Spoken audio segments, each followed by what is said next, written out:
there's some people who will record a podcast and maybe it is 5 minutes because like that's like I've said what I need to say, and especially if like you're the only person, you're not having a conversation, it's sometimes harder. It's harder to keep people's attention, I think, if you're monologuing for too long. Sure. It's also maybe it's harder, I think, for a lot of people to even do that themselves to just monologue. So what you could do is even like record a bunch of them, a bunch of short ones, and then use that as like a daily thing that gets posted, and it's like a new thing every day. Doesn't have to be, but like that's another way to break it up. Is there like a best length for a podcast? No, that's the crazy thing.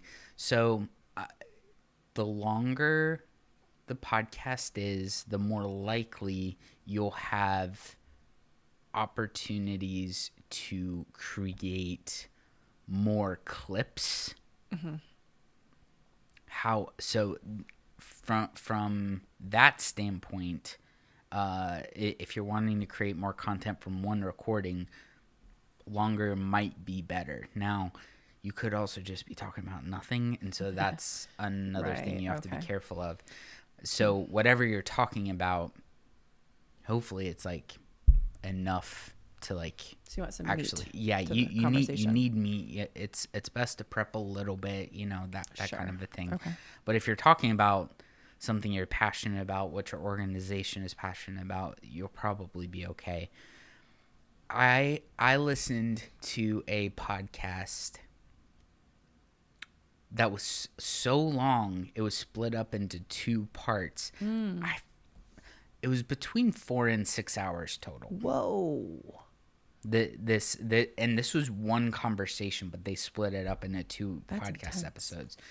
And the whole thing was, I mean, granted, the 2 people that were on it were insane conversationalists, and they have a lot of thoughts and different things. So it's like they were able to like keep my attention the whole time. Okay. So if you're not that, don't shoot for the 3-hour ones. Does that depend a little on your audience? I think it does. Okay. I think it depends on your audience, the content. Like this, like if it's like honestly, this podcast, nobody would listen to us talk for 3 hours about Sure, one thing. I don't right. think. Do you need to be consistent with your length? Like, does it need to always be about 15 minutes or, you know, like however long you determine? I'm gonna say I don't know, and I'm gonna give my opinion now. Okay. I think it's helpful for people to know what to expect. So, because I have several different podcasts that I listen to, and I know for sure I'm only gonna listen to X, Y, and Z when I have lots of time, and I'm only gonna listen to A, B, and C when I just have a few minutes or like that on my makes way to sense. work or whatever. And so like just having that expectation is really helpful.